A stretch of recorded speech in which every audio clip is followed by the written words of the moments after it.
because I feel like a lot of people would have been pretty appalled at the number of power picks that CLG left on the board for Winterfox to pick up there. Yeah, CLG's former coach, Monte Cristo, said he didn't like the draft from CLG. And if you're looking at it in that vacuum of, yes, there's a bunch of power picks on one side, and CLG's, what are they doing?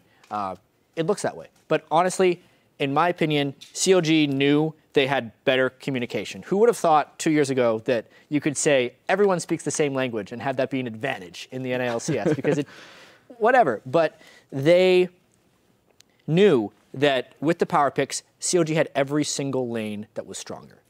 So if they lane, CLG crushes.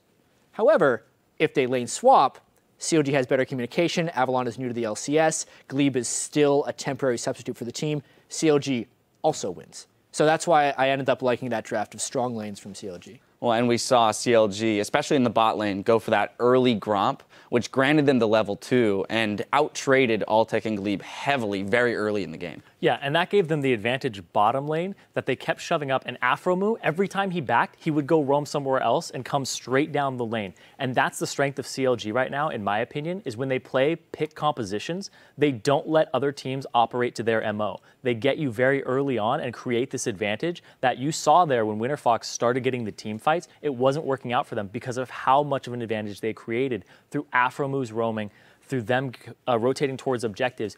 I think even throwing 2 bans at Afromu, Annie and Blitz, is still not enough. So you might have to just let him have what he wants and then ban other things. Because facing the CLG team is very scary.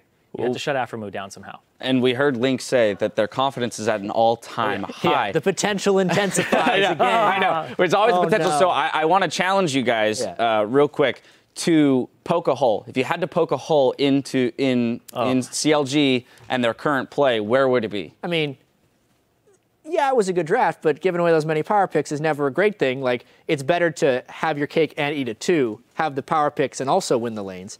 And the secondary thing is that potential intensifying all-time high confidence, we're going to crush everyone, is a little bit of a dangerous mindset. So those would be the holes I could pick here. And they play a very high-risk style. Like, when they're at their best, they're just doing crazy stuff and they're making all these plays and they're really relying on their skill level.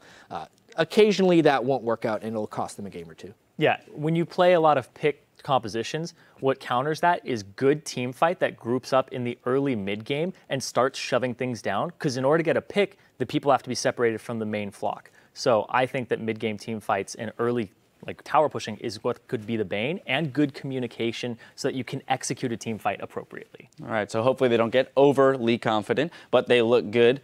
I do want to see how the matches today have affected the standings, so we're going to pull those up for you. In first, it's CLG and Team Solomid with 4 wins and 1 loss. Then it's a 3-way tie for third with Gravity, Team Impulse, and Liquid. And then Cloud9, Team 8 are sharing 7th with Winterfox. And in last place, it's Coast and Team Dignitas with 1 win on the board.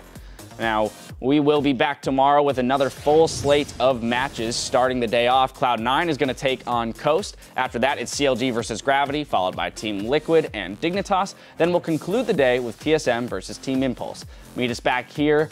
All of that starts at noon Pacific, 9 p.m. Central European time. Now, for the entire live broadcast crew, thank you for watching and good night. Woo!